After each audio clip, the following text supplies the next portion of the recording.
नमस्ते दोस्तों, मैं आपका दिल से स्वागत करती हूँ। मम्मी, आपको क्या हो गया है? मेरा और शुजान का क्या मुकाबला? वह महीने के बस 30,000 कमाता है। क्या आप अपनी बेटी की शादी एक गरीब लड़के से कर देंगी? मैं अपनी माँ के सामने खड़ी सवाल कर रही थी, जबकि मेरी मम्मी मुझे हैरान नजरों से देखते हुए बोली, तुम कब से अमीर और गरीब देखने लगी? वह तुम्हारी मीना आंटी का लड़का है, मेरे बचपन की सहेली का बेटा तुम्हारे बचपन का देखा भाला है। भला इसमें क्या बुराई है? देखने में भी अच्छा है और किसी गलत काम में भी नहीं है। मैंने सोच लिया है, मैं तुम्हारी शादी शुजान से ही करूंगी। मैंने गुस्से में सिर झटका। वैसे ही अमित की वजह से मैं बेहद परेशान थी। उसकी अजीब अजीब बातें मेरा चैन पहले ही बर्बाद कर चुकी थी और अब मम्मी का ये नया फैसला मेरा दिमाग घुमा चुका था। मैं उन्हें मना करके कमरे में आ गई थी। मैं किसी भी कीमत पर शुजान से शादी नहीं करना चाहती थी। मुझे अमित पसंद था और मैं उसी के साथ अपना रिश्ता जोड़ना चाहती थी, लेकिन मुझे ये नहीं पता था कि वह आदमी मेरी जिंदगी कैसे बर्बाद करने वाला है। कमरे में आते ही मैंने फोन देखा, लेकिन न अमित की कोई कॉल थी और न कोई मैसेज। मैंने मायूस दिल से फोन एक तरफ रख दिया। मुझे लगा था कि अमित को मेरी बात समझ आ गई होगी, लेकिन वह तो अजीब ही सोच रखे बैठा था। मुझे यकीन नहीं हो रहा था कि अमित ऐसी बात कर सकता है। वह मुझसे होटल के कमरे में मिलने की बात कर रहा था और मैं यह सुनकर दंग रह गई थी। जब हमारे रिश्ते की शुरुआत हुई थी, तभी अमित ने कह दिया था कि वह हमारे रिश्ते को हमेशा पवित्र रखेगा जब तक हम दोनों शादी नहीं कर लेते। हम एक दूसरे को हाथ भी नहीं लगाएंगे। और आज 1 साल बाद वह कैसी बातें कर रहा था। मैं अब उसके बिना पागल हो चुकी थी। उसके बिना रहना मेरे लिए मुश्किल हो गया था। उसके बिना सांस लेना भी बेहद मुश्किल था। 2 दिन से वह बहुत अजीब और उलझी हुई बातें कर रहा था। उसकी बातों का मतलब मैं समझ नहीं पाती थी, इसलिए फोन एक तरफ रखकर अपने काम में लग जाती थी। लेकिन आज रात जब उसने फिर से मुझसे अजीब बात की, तो मैंने साफ साफ उसे कह दिया कि मैं न तो तुम्हारी बातों को समझ पा रही हूँ, न ही तुम्हारे रवैये को, क्योंकि अमित न अब मुझे वक्त दे रहा था, न ही मुझसे ठीक से बात करता था। मेरी बात सुनकर अमित ने साफ कहा कि वह मुझसे होटल के कमरे में मिलने की इच्छा रखता है। अगर मैं ऐसा नहीं कर सकती, तो वह मुझे जल्द ही छोड़ देगा, क्योंकि वह मेरे लिए अब बहुत भावुक हो गया है और खुद पर काबू नहीं रख पा रहा कि वह मुझसे एक पल दूर रहे। मैं उसकी मोहब्बत में इतनी दीवानी हो चुकी थी कि उसकी बातें मुझे सिर्फ मोहब्बत के लफ्ज लग रही थी, लेकिन वह सिर्फ मुझे बहला रहा था और मैं उसके शब्दों के जादू में फंसती जा रही थी। लेकिन मैं होटल के कमरे में मिलने का मतलब अच्छी तरह समझती थी। मैं कोई बच्ची नहीं थी। मैंने उसे समझाने की कोशिश की कि चलो, मैं अपने घर पर हमारे रिश्ते की बात करती हूँ। तुम अपने माता पिता को लेकर मेरे घर आओ, मैं अपने माँ बाप को मना लूंगी। लेकिन उसने साफ इनकार कर दिया। उसका कहना था कि पहले वह अपना करियर बनाएगा, फिर अपने पैरों पर खड़ा होगा, एक घर खरीदेगा, गाड़ी लेगा और उसके बाद ही मुझसे शादी करेगा, क्योंकि शादी एक बड़ी जिम्मेदारी है और वह इतनी जल्दी शादी के झमेलों में नहीं पड़ना चाहता। उसके इस जवाब से मैं हैरान रह गई थी, क्योंकि हमारे रिश्ते की शुरुआत में ये दोनों बातें तो हमारे लिए बहुत अहम थी। न हम कभी एक दूसरे से गलत रिश्ता कायम करेंगे, न ही शादी करने में देर करेंगे। लेकिन अब अमित की बातें सुनकर मुझे डर लगने लगा था। मैंने साफ साफ उसे मना कर दिया था कि मैं ऐसा कोई काम नहीं करूंगी जो मेरी इज्जत पर उंगली उठाने का कारण बने। अचानक उसने जो बात कही, उससे तो मेरे पैरों तले जमीन खिसक गई।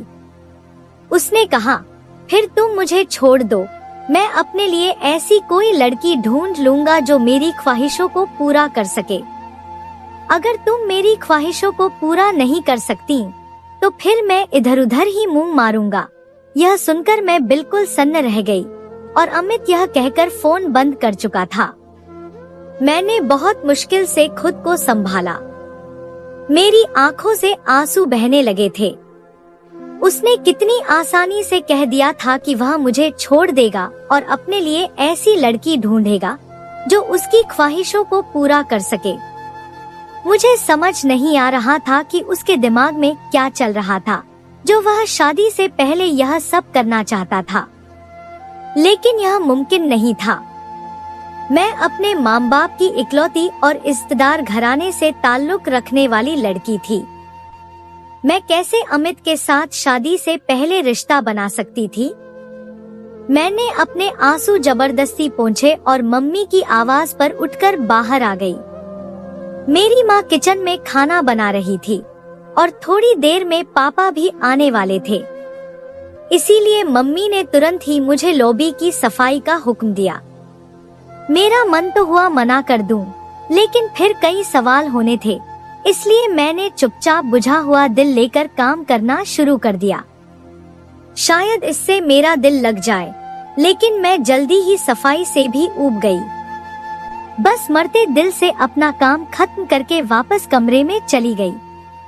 मेरी माँ ने मुझे रात के खाने पर भी बुलाया, लेकिन मैं रो रो कर अपनी आंखें इतनी सूजा चुकी थी कि अगर बाहर जाती, पूछते कि तुम रोई हो, और मेरे पास उन्हें जवाब देने के लिए कोई शब्द नहीं थे। इसीलिए कमरे में ही रहना बेहतर समझा। रात के 12 बज चुके थे और मेरे दिल में अजीब सी बेचैनी हो रही थी। ऐसा लग रहा था जैसे मुझे सांस लेने में दिक्कत हो रही हो। सुबह से शाम हो गई थी, लेकिन मेरी अमित से एक बार भी बात नहीं हुई थी। मुझे ऐसा लग रहा था जैसे वह इंसान मेरी पूरी दुनिया हो। उसका बात न करना मुझे एक सजा जैसा महसूस हो रहा था। वह शख्स मेरे लिए किसी जरूरी चीज की तरह था। मुझे कुछ समझ नहीं आ रहा था कि मैं क्या कर रही हूँ। ऐसा लग रहा था जैसे मैं किसी नशे की हालत में हूँ। मैंने फौरन को फोन मिलाया और दूसरी घंटी पर ही उसने फोन उठा लिया। मेरी सिसकियां फोन में गूंजने लगी तो वह अचानक चिढ़ गया और गुस्से में बोला, चुप हो जाओ बिंदु। अगर तुमने मेरी बात को कबूल करने के लिए फोन किया है तभी मैं तुमसे बात करूंगा। अगर तुम मेरी शर्त को नहीं मानती तो मैं फोन रख देता हूँ। मैं तुम जैसी लड़की से बात नहीं करना चाहता जिसे अपने महबूब की परवाह ही नहीं है। तुम जानती हो मैं जवान हूँ, मैं इधर उधर बहक सकता हूँ। अगर मैं अपनी ख्वाहिशें पूरी करने अपनी महबूबा के पास नहीं आऊंगा तो किसी और के पास जाऊंगा। और मैं तुम्हें कितनी बार समझा चुका हूँ, जल्दी हम शादी कर लेंगे। हमारे बीच बनने वाला रिश्ता नाजायज नहीं, जायज होगा। नाजायज तो तब होता जब मैं तुम्हारे साथ रिश्ता बनाकर तुम्हें छोड़ देता, लेकिन तुम्हें मेरा विश्वास करना होगा कि मैं कुछ ऐसा कदम उठाने वाला नहीं हूँ।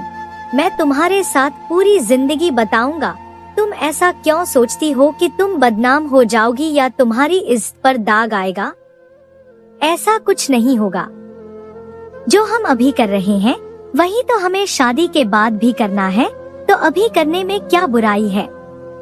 यार बिंदु, समझने की कोशिश करो। मैं जवां मर्द हूँ, मेरे जज्बात है, पर मैं तुमसे बहुत प्यार करता हूँ। मेरा मन मचलता है कि मैं अपने जज्बात तुम पर लुटाऊंगा, तुम्हारे साथ सब कुछ करूँ जो मैं तुम्हारे साथ ख्वाबों में देखता हूँ। अगर मैं इधर उधर बहक गया फिर मुझसे शिकायत मत करना। ठंडा दिल से सोचो, हमारे बीच होने वाला रिश्ता गलत नहीं है और अच्छा ही है ना, कि मैं किसी और लड़की की इज्जत खराब नहीं करूँगा। तुम मेरी बात क्यों नहीं समझ रही हो? आकी अमित की बातें सुनकर मैं पूरी तरह टूट चुकी थी और रोते हुए अचानक बोल पड़ी, भगवान के लिए अमित ऐसा मत कहो। तुम क्यों नहीं समझ रहे? ये हराम है, अवैध संबंध है और हराम की माफी भगवान के पास नहीं है। अगर हमने ये काम शादी से पहले किया तो वह हमारी जिंदगी को बर्बाद कर देगा। हमारी नस्ल आबाद नहीं होगी, बल्कि हम लोग बदनाम हो जाएंगे। पूरा समाज हम पर थू थू करेगा। तुम क्यों नहीं समझते? तुम तो पढ़े लिखे इंसान हो। जबकि अमित अचानक ही दहाड़ उठा। अगर तुमने मुझे सिर्फ धर्म का ही पाठ देना है तो मैं फोन बंद कर देता हूँ। मुझे ये बकवास बातें सुनने में कोई दिलचस्पी नहीं है। अगर मुझे लेक्चर ही लेना होगा तो मैं किसी स्कॉलर के पास चला जाऊंगा। मुझे ज्यादा समझाने की जरूरत नहीं है। करना है तो बोलो, नहीं तो मैं फोन बंद कर रहा हूँ। मैंने हार मानकर अपना सिर घुटनों में दे दिया और फोन बंद करके एक तरफ लेट गई। मेरे लिए यह फैसला लेना बहुत मुश्किल था। मेरा बाप, मेरी माएं मेरे सब कुछ थे। अगर मैंने यह कदम उठा लिया तो न जाने मेरी कितनी बदनामी होनी थी, और इस सोच सोच कर मेरी हालत बिगड़ रही थी। आधी रात तक मैं रोती रही क्योंकि मैं कोई फैसला ले ही नहीं पा रही थी। और आधी रात के समय अचानक मेरा दिमाग घूम गया। ऐसा महसूस हो रहा था जैसे मेरे दिमाग पर शैतान काबिज हो चुका हो। मैंने सब कुछ नजरअंदाज कर दिया था, यहाँ तक कि अपने माँ बाप की इज्जत, अपनी बदनामी, जमाने का डर, सब कुछ। मैंने सिर्फ अमित को पहल दी और उसी पल उसे फोन मिला दिया। संयोग से पहली ही कॉल पर अमित ने फोन उठा लिया। मैं रोते हुए उससे बात करने लगी और जब उसने फिर से फोन बंद करना चाहा तो मैंने रोते हुए कहा, अमित, मैं तुम्हारे साथ यह करने के लिए तैयार हूँ, लेकिन कहीं कोई गड़बड़ तो नहीं होगी ना? अगर किसी को पता चल गया तो क्या होगा? उसके लहजे में अब खुशी लौटती महसूस हो रही थी। ऐसा लग रहा था जैसे वह अब सुकून में हो। वह खुश होकर बोला, अरे बेवकूफ, कुछ नहीं होगा, मुझ पर भरोसा रखो। मैं तुम्हारा होने वाला पति हूँ। कभी भी तुम्हारी इज्जत पर एक दाग नहीं आने दूंगा। मैं मर जाऊंगा लेकिन तुम पर कोई उंगली नहीं उठाएगा। उसने मुझे यकीन दिला दिया और मैं उसकी बातों में आकर यह करने के लिए तैयार हो गई थी।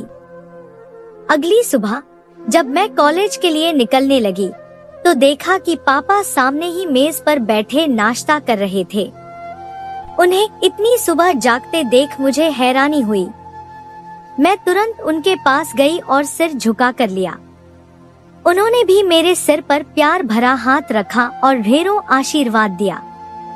उनकी आशीर्वाद में ज्यादातर यही बात थी कि भगवान तुम्हारा नसीब अच्छा करे। उन्होंने मुझे साथ में नाश्ता करने की सलाह दी। वैसे तो मुझे काफी देर हो रही थी क्योंकि मुझे पता था कि अमित मेरा कॉलेज से एक स्टॉप पहले इंतजार कर रहा होगा, लेकिन पापा की बात को मैं टाल नहीं सकती थी। उसी पल मम्मी भी मेज पर आ चुकी थी, इसलिए मैंने सोचा कि बैठ जाना ही ठीक रहेगा, वरना ये लोग शक में पड़ जाते। मैं उनके पास बैठ गई और चुपचाप नाश्ता करने लगी। अचानक पापा मेरी तरफ देखते हुए बोले, तुम्हें मालूम है बिंदु, कल रात मेरा एक दोस्त मेरे पास आया था। वह अपने बेटे की इतनी बुराइयां कर रहा था कि उसकी कोई हद नहीं थी। वह बार बार यही कह रहा था कि उसका बेटा न तो पढ़ाई में अच्छा है, न वह माँ बाप की इज्जत करता है, न ही उसे किसी चीज का शौक है। मुझे तो बहुत हैरानी हुई थी कि औलाद ऐसी भी होती है, और उसी वक्त मैंने तुम्हारी मिसाल दी थी कि मेरी बेटी कितनी लायक और काबिल है। वह हमारी इतनी इज्जत करती है, मेरे हर ख्वाब को पूरा करती है। मुझे अपनी बेटी पर बहुत भरोसा है। पापा की ये बातें सुनकर मुझे ऐसा महसूस हुआ जैसे किसी ने मेरे दिल को मुट्ठी में भींच लिया हो। क्या मैं आज अपने बाप का वह मान, भरोसा और विश्वास तोड़ने जा रही थी?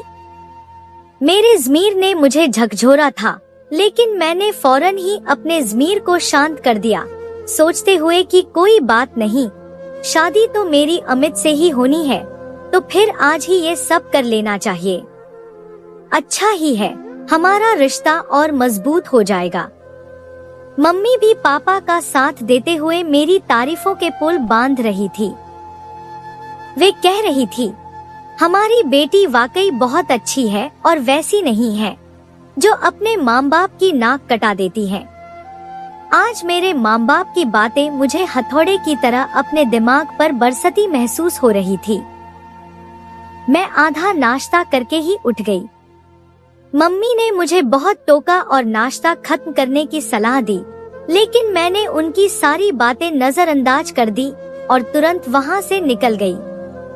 वैसे तो मैं बस से कॉलेज जाती थी, लेकिन आज मैंने बस का रास्ता छोड़ दिया क्योंकि मुझे कॉलेज से पहले ही उतरना था। इसीलिए मैंने ऑटो रिक्शा लिया और उसमें बैठ गई। रास्ते भर मेरे दिमाग में अजीब अजीब से ख्याल आ रहे थे, क्या मुझे यह करना चाहिए या नहीं? अगर किसी को इसके बारे में पता चल गया तो मेरा क्या होगा? मेरे दिल की धड़कनें बहुत तेज हो रही थी। लेकिन जैसे ही मैं अमित के पास पहुंची तो सारे ख्याल कहीं दूर चले गए।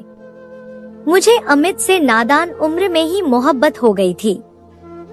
मैं सिर्फ 18 साल की थी और 18 साल की लड़की को इतनी समझ नहीं होती कि वह अपने लिए क्या अच्छा कर रही है और क्या बुरा। मुझे देखते ही अमित गर्मजोशी से मिला और अपनी कार में बिठाकर होटल की तरफ चल पड़ा। मैं लगातार घबराकर अपनी उंगलियां मरोड़ रही थी। जब उसने मुझे घबराते हुए महसूस किया तो अचानक मेरा हाथ थाम लिया। उसके हाथ थामने की देर थी कि मेरा पूरा जिस्म सिहर उठा। वह मेरी तरफ देखकर कहने लगा, अरे तुम इतना परेशान मत हो, कुछ नहीं होगा। हमारे इस राज के बारे में किसी को पता नहीं चलेगा। तुम बेफिक्र रहो। यह सब कुछ सिर्फ और सिर्फ मजे के लिए किया जा रहा है, ताकि मैं बहका सकूं और न ही तुम्हें कभी किसी चीज की कमी महसूस हो। उसकी मतलब भरी बातें मैं समझ नहीं पा रही थी। लाख हिम्मत करने के बावजूद भी मैं उसे ना नहीं कर पा रही थी। मेरे दिल की धड़कन इतनी तेज थी कि ऐसा लग रहा था जैसे अभी दिल बाहर गिर जाएगा।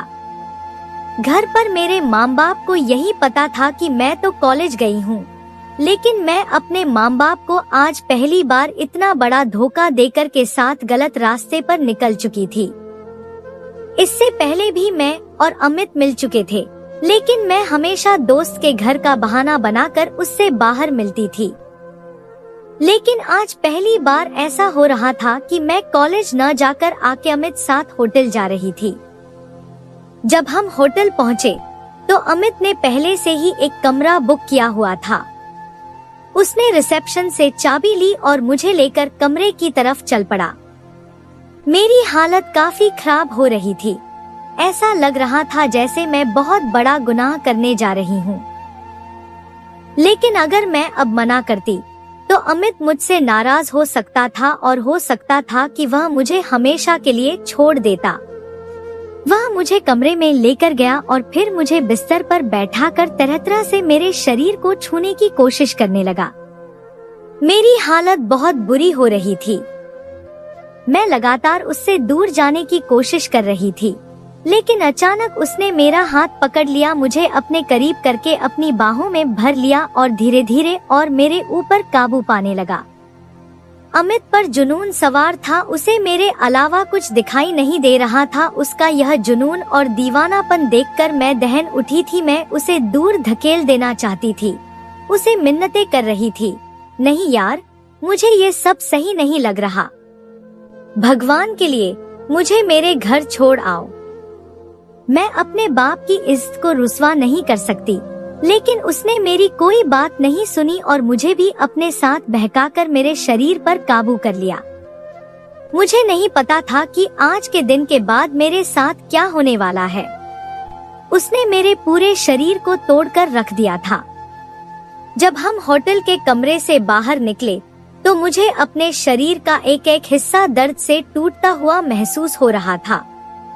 उसने मुझे बहुत ही प्यार से संभाला और मेरे घर के थोड़े दूर छोड़कर चला गया। जैसे ही मैं घर पहुंची तो देखा कि मम्मी और पापा आज मेरे ही इंतजार में बैठे हुए थे।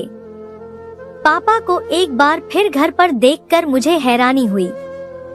वे मेरी तरफ देखकर बहुत ही प्यार से बोले, आ गई मेरी गुड़िया, कितनी देर से तुम्हारा इंतजार कर रहा था। आज जल्दी जाना था, लेकिन पता नहीं क्यों मुझे तुम्हारी इतनी याद आई कि मैं जा ही नहीं पाया। फिर मैंने सोचा कि तुम्हें देखकर ही काम पर जाऊंगा। यह बात सुनकर एक बार फिर मुझे घबराहट होने लगी। थोड़ी देर पापा के साथ बैठकर मैं अपने कमरे में चली गई और बिना दोपहर का खाना खाए ही सो गई। मेरी आँख शाम के 6 बजे के बाद खुली थी। मैंने एक सुकून भरी नींद ली थी। एक हफ्ते से अमित के बर्ताव की वजह से मुझे सुकून की नींद भी नहीं आ रही थी। वह शख्स मेरे दिमाग पर इतना सवार था कि मैं चैन से सो भी नहीं पा रही थी। थोड़ी देर आराम करने के बाद मैंने अपना मोबाइल उठाया ताकि अमित को बता सकूं कि मैं घर पहुंच गई हूं और आते ही सो गई थी, इसलिए मैसेज नहीं कर पाई। लेकिन मुझे नहीं पता था कि मेरी आंखों के सामने क्या आने वाला है। अमित भी कोई और नहीं बल्कि हमारा सीनियर था जो पहले ही कॉलेज से पास आउट हो चुका था।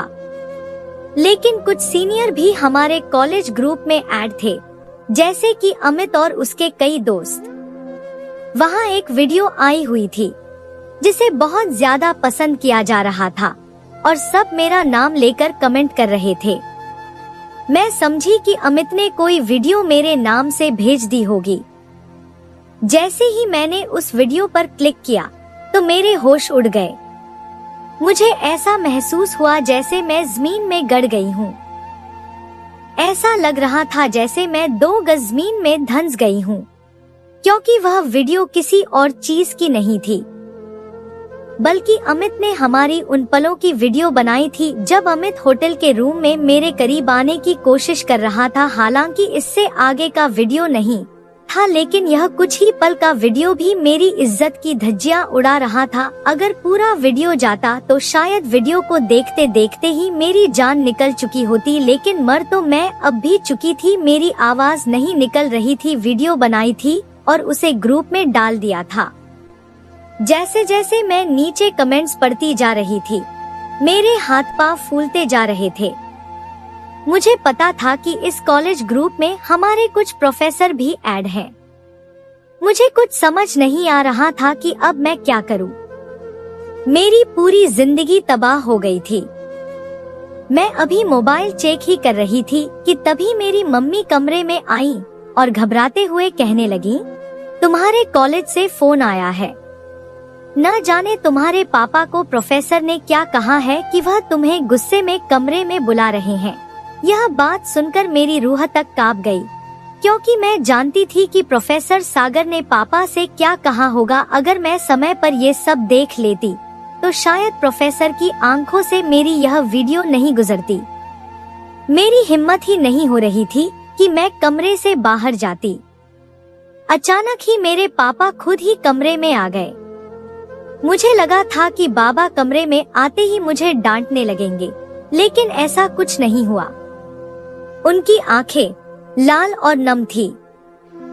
उन्होंने मेरी तरफ देखा और बहुत ही टूटे बिखरे लहजे में बोले, बिंदु, मुझे तुम पर बहुत भरोसा था।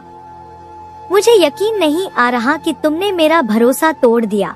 मैंने सपने में भी नहीं सोचा था कि मेरी बेटी ऐसा कर जाएगी। आखिर तुम्हें क्या मिला मुझे परेशान करके? उनके शब्द सुनकर मेरे शरीर में कंपी दौड़ गई। मेरी आंखों से आंसू बहने लगे।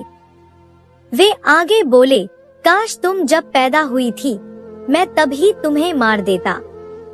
वे और कुछ कहते उससे पहले ही उन्हें सांस लेने में कठिनाई होने लगी। मैं पूरी तरह से डर गई। हम दोनों माँ बेटी ने उन्हें संभालने की कोशिश की। आखिरी समय में बाबा ने कहा, मैं जब जाऊं तो मेरा ध्यान रखना, बिंदु को मेरा चेहरा भी मत दिखाना। यह कहते ही उनकी आंखें बंद हो गईं और वे शांत हो गए। मैं और मेरी माँ तुरंत ही उन्हें अस्पताल लेकर गईं, लेकिन वहाँ पहुँचने में देर हो गई थी। मेरी माँ ने मुझसे एक बात नहीं कही क्योंकि उन्हें इस बारे में पता नहीं था। पूरे परिवार में यह बात आग की तरह फैल गई थी क्योंकि उस ग्रुप में मेरे कुछ कजिन्स भी थे। इसके अलावा वह वीडियो तेजी से वायरल हो रही थी।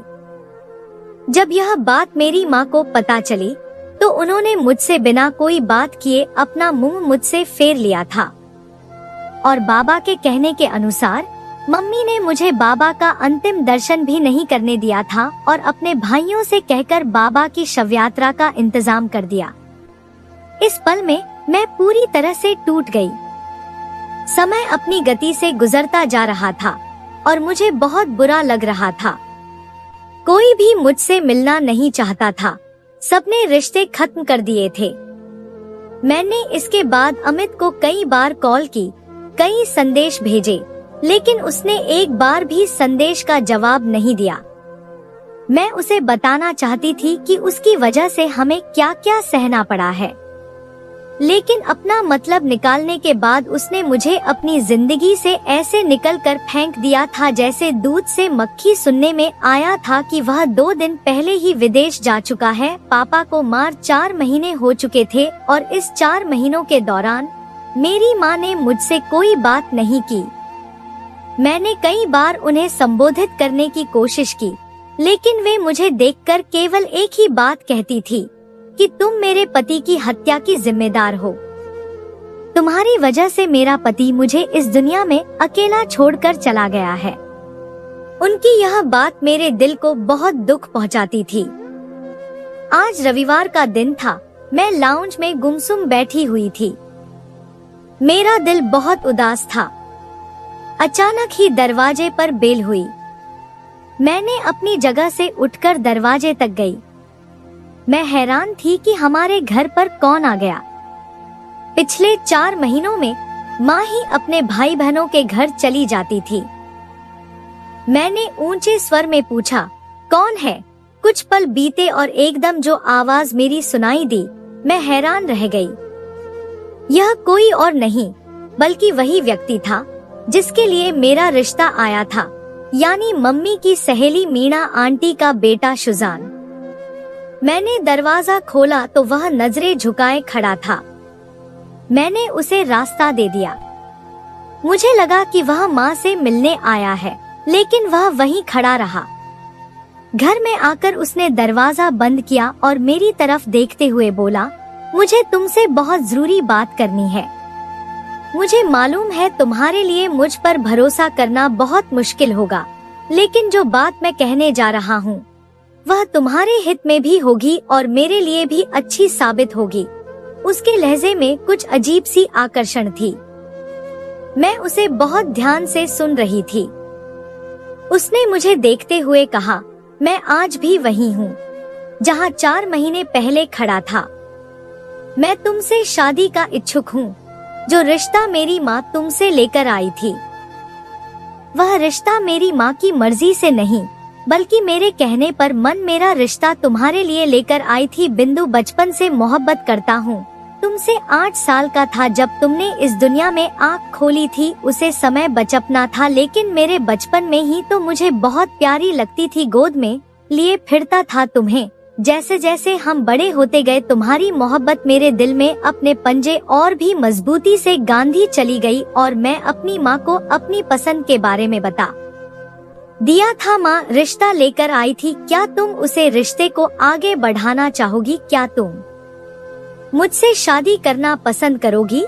जबकि मेरी आंखें झिलमिला गई थी। क्या वह इस बात का सच में बाद भी मुझसे शादी करेगा? मैं हैरान थी। काफी देर तक मैं उसे गुमसुम देखती रही। उसने एक बार फिर सवाल किया, लेकिन मैं उसे जवाब नहीं दे पाई। कुछ महीने पहले की बातें मेरे दिमाग में घूम रही थी, जब मैंने सोचा था कि मैं गरीब लड़के से शादी नहीं करूंगी। जिस अमीर के पीछे मैं पागल थी, उसने मुझे बर्बाद कर दिया था और अब एक गरीब मुझे फिर से जीने की उम्मीद दे रहा था। उसने मुझसे कहा, बिंदु, गुजरे हुए कल को याद तब करते हैं जब गुजरा हुआ पल हमें सुकून देता है, हमें खुशी देता है, और जिस गुजरे पल में सिर्फ दुख हो उसे गुजरे पल को याद नहीं किया जाता। मुझे कोई फर्क नहीं पड़ता कि अतीत में तुम किसी लड़के को पसंद करती थी, बस मैं इतना जानता हूँ कि मैं तुमसे प्यार करता हूँ और तुमसे भी आगे वफा की उम्मीद रखता हूँ। क्या आगे जिंदगी में तुम मेरे साथ वफा करोगी? अगर हाँ तो तुम अपना जवाब मम्मी को दे देना। मैं तुम्हारा इंतजार करूँगा। वह ठहरा नहीं था, जबकि मेरी आंखों से आंसू बहने लगे। वास्तव में भगवान जिसको चाहता है उसे इज्जत देता है। मेरी दुनिया एक बार फिर रोशनी की तरफ आने वाली थी। ऐसे कई सवाल मेरे दिमाग में घूम रहे थे। मैंने सोचा था कि अब मेरी शादी कभी नहीं होगी, कोई मुझे नहीं अपनाएगा, बल्कि सब मुझे धुतकार देंगे। लेकिन फिर यह क्या बोल कर गया था? कुछ पल मैं वही नजरों में स्थिर बैठी रही। फिर हिम्मत करके मैंने अंदर जाकर देखा। मेरी माँ सोफे पर बैठी थी और पापा की तस्वीर देख रही थी। मैंने आंसुओं भरी निगाहों से अपनी माँ के कदमों में बैठ गई। उन्होंने मुझे चौंक कर देखा और जब मैंने उनके गले में सिर रखकर रोना शुरू किया तो वह भी आंसू बहाने लगी। बेशक एक माँ का दिल मॉम का होता है। उनकी संतान जब भी तड़पती है वह भी अपने को अपनी आंचल में समेट लेती है। मैं उसी रात शुजान को कॉल किया था। मैंने कहा, शुजान तुम्हें अभी मेरी पूरी हकीकत नहीं पर पता है, तुम सिर्फ इतना जानते हो कि मैं किसी लड़के को पसंद करती थी और उसने मेरी और अपनी एक वीडियो वायरल कर दी थी। लेकिन सच्चाई इससे भी आगे है सूजन, मैं उसे लड़के के साथ एक रात भी बिता चुकी हूँ।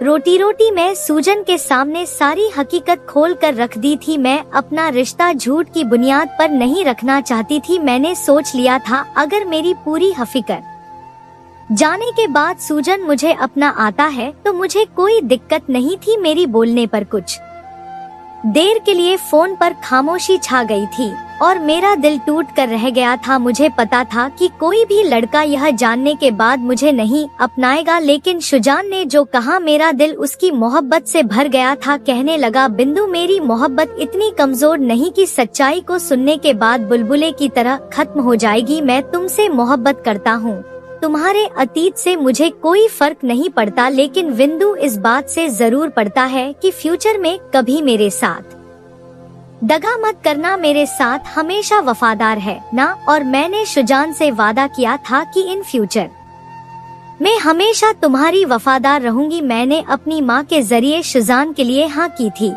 जबकि मेरी माँ शुजान के फैसले पर हैरान थी। उन्होंने उसी पल शुजान को फोन किया, उससे सवाल जवाब किए और उसने तुरंत हाँ कर दी थी कि वह इस रिश्ते के लिए खुशी खुशी राजी है। मीना से बात की गई तो वह नाक बहुत चिढ़ा रही थी। उन्होंने मना कर दिया था कि वह मुझसे कोई रिश्ता नहीं जोड़ेंगी, लेकिन जब लड़का राजी हो जाता है तो फिर किसी की नहीं चलती। यहाँ भी कुछ ऐसा ही था। चंद पल का खेल था और मैं शुजान के नाम हो गई थी। न जाने क्यों मेरे दिल में एक डर था कि यह शख्स मुझे अपनाएगा नहीं बल्कि धुतकार देगा, लेकिन उसने ऐसा नहीं किया। उसने मेरी नादानी को माफ किया था। मैं अपने भगवान की बहुत आभारी थी कि उसने मेरे किए गए पाप माफ कर दिए थे और मुझे एक बेहतरीन जीवन साथी दिया था। मैं आज अपनी जिंदगी में बहुत खुश हूँ और अमित को भी मैंने माफ कर दिया है। यह सोचकर कि गलती सिर्फ अमित की नहीं थी, कसूरवार मैं भी बराबर की थी। अगर मैं अमित को मना कर देती तो वह जबरदस्ती मुझे मेरे घर से खींचकर नहीं ले जाता। उस होटल के कमरे तक जाने में सिर्फ अमित का हाथ नहीं था, बल्कि मैं भी उसके साथ कदम से कदम मिलाकर उस होटल तक पहुंची थी। आखिर मैं यही कहना चाहूंगी, सिर्फ किस्से कहानियों में ऐसा होता है कि आखिर में एक हीरो आता है और हीरोइन की सारी गलतियों को माफ करके उसे अपनी जिंदगी में शामिल कर लेता है। रियल लाइफ में ऐसा नहीं होता। इज्जत एक बार चली जाए तो दोबारा लौट कर नहीं आती और ना ही कोई इज्जतदार परिवार ऐसी लड़की को अपने घर की बहू बनाना पर पसंद करता है। इसलिए सब लड़कियों से हाथ जोड़कर विनती है कि अपनी इज्जत को हमेशा संभाल कर रखें। अपने माँ बाप की इज्जत को बगैर दर्दों के साथ होटल के कमरे में जाकर नीलाम ना करें। तो दोस्तों, यह थी हमारी आज की कहानी। आपको सुनकर कैसी लगी हमें कमेंट करके जरूर बताएं और हमारी वीडियो को ज्यादा से ज्यादा अपने दोस्तों में शेयर करें और हमारे चैनल को भी सब्सक्राइब कर लें ताकि आने वाली वीडियो का नोटिफिकेशन आप तक तुरंत पहुंचे। मैं मिलती हूं आपसे अगली वीडियो में, तब तक के लिए धन्यवाद।